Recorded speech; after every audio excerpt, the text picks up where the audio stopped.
ছোট গাছে চাল কুমড়া ধরবে। সুপ্রিয় দর্শক, যারা চাল কুমড়া চাষ করেছেন, ভিডিওটি আপনাদের জন্য। চাল কুমড়া গাছে কি কি সার প্রয়োগ করলে ছোট গাছে চাল কুমড়া ধরাতে পারবেন, সেই সারের একটা লিস্ট এই ভিডিওতে দেখানোর চেষ্টা করব। সেই সাথে ভিডিও শেষে থাকবে এমন বিশেষ একটি পরিচর্যা, যে পরিচর্যাটি আপনি যদি একবার করতে পারেন তাহলে ছোট গাছ থেকেই দেখবেন ফুল আসতে শুরু করবে, সেই সাথে প্রচুর পরিমাণে চাল কুমড়া ধরতে শুরু করবে। আসুন দেখি। চাল কুমড়া গাছ যখন বাড়তে শুরু করবে বা লতানো শুরু হবে, তখন প্রথম পরিচর্যা শুরু করতে হবে। এটি নিড়ানির সাহায্যে গাছের চারপাশে যত আগাছা থাকবে সকল আগাছা নিড়ানি দিয়ে মেরে ফেলতে হবে। মেরে সে আগাছাগুলোকে মূল গাছের গোড়া থেকে দূরে ফেলে দিতে হবে এবং মূল গাছের গোড়াটা ভালো করে খুঁচে মূল গাছের গোড়া থেকে অন্তত 6 থেকে 8 আঙুল পর্যন্ত দূরে, অর্থাৎ মূল গাছের গোড়া থেকে 6 থেকে 8 আঙুল দূরে এরকম গোলাকার রিং শেপের একটি নালা তৈরি করবেন, যার ভিতরে আমরা সার প্রয়োগ করব। তো প্রথমে দিব ইউরিয়া সার 10 গ্রাম। ইউরিয়া সার ব্যবহার করলে গাছের হলুদ পাতা সবুজ হয়, গাছের বৃদ্ধিকে ত্বরান্বিত করে। ইউরিয়া সার গাছের দ্রুত লতা আনতে সাহায্য করে, তাই ইউরিয়া সার ব্যবহার করলে দেখবেন দ্রুত মাচায় উঠে যাবে।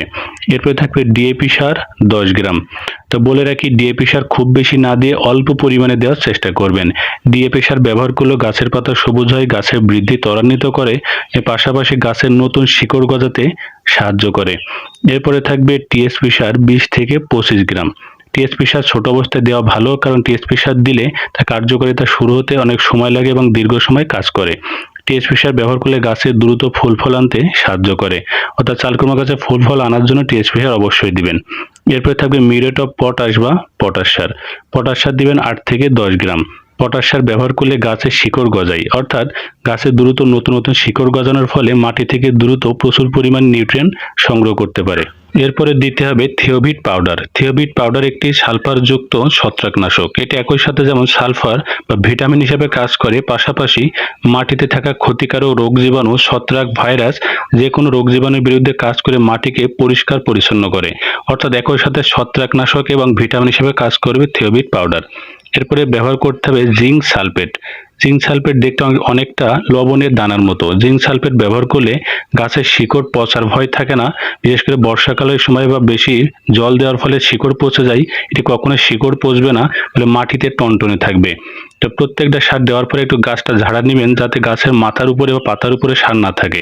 হাত দিয়ে গাছের চারপাশে নালার ভিতরে আমরা সার দিয়েছিলাম, ঠিক এরকম সমান করে দিয়ে দিবেন। এতে করে সারগুলা মাটির নিচেই চাপা পড়বে। এই সার দীর্ঘদিন ধরে আপনার গাছে কাজ করবে। যতই ফুল ফল আসুক, সারের কার্যকারিতা অটুট থাকবে। সারগুলা মাটিতে চাপা দেওয়া হয়ে গেলে উপরে জলে এভাবে ছিটা দিয়ে দিবেন। তবে খেয়াল রাখবেন, জল দেওয়ার সময় গাছের গোড়ায় যেন আবদ্ধ বা জলাবদ্ধতা তৈরি না হয়, এতে করে গাছ মরার ভয় থাকে। তো সুপ্রিয় দর্শক, সার দেওয়া শেষ। এখন বলি, চাল কুমড়া যেহেতু গাছ, তার মানে চাল বা মাচা ছাড়া কিন্তু এটা হয় না, অর্থাৎ কখনো মাটিতে হবে না, তাই অবশ্যই চালে বা মাচায় উঠাতে হবে। এভাবে সার দেওয়ার পরে দেখবেন 2 থেকে 3 দিনের ভেতরে গাছটি লতানো শুরু হবে। যখন 1 থেকে 1.5 হাত লম্বা লতা হয়ে যাবে, তখন শক্ত একটি লাঠি গোড়ার দিকে পুঁতে শক্ত দড়ির সাহায্যে উপরের দিকে তুলে দিবেন।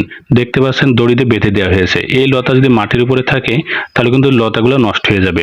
তো বলে রাখি, চাল কুমড়ার যে গাছ যেহেতু, অর্থাৎ চাল বা মাচা ছাড়া হয় না, অবশ্যই একটি মাচা বা এরকম চাল তৈরি করে দিবেন।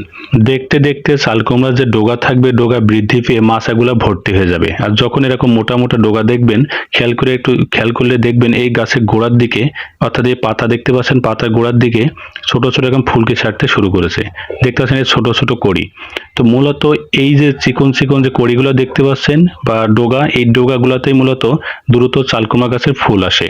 তাই এই যে মোটা ডগা, এই ডগায় কিন্তু কোনো কাজ নেই, এতে শুধু পুরুষ ফুল আসে। তা হাতের সাহায্যে এভাবে মাথাটি কেটে দিবেন। এটাকে বলা হয় কাটিং পদ্ধতি। যখন আপনি মূল মোটা গাছের এই ডগাটি কেটে দিবেন, তখন খেয়াল করলে দেখবেন এর নিচের অংশের দিকে যে পাতা, প্রত্যেকটা পাতা গোড়ার দিকে যেই ছোট ছোট কুড়িগুলো ছিল, এই দেখতে পাচ্ছেন কুড়ি, এই কুড়িগুলো দ্রুত বড় হবে এবং এখান থেকে মূলত স্ত্রী ফুলে কুড়ি আসতে শুরু করবে। সুপ্রিয় দর্শক, চালকুমড়া গাছের ছোট অবস্থায় সার দেওয়া থেকে শুরু করে মাচা তৈরি করা বিভিন্ন পরিচর্যা সম্পূর্ণ A to Z দেখালাম। এই পদ্ধতিতে চালকুমড়া চাষ করলে চালকুমড়া প্রচুর পরিমাণে ধরবে।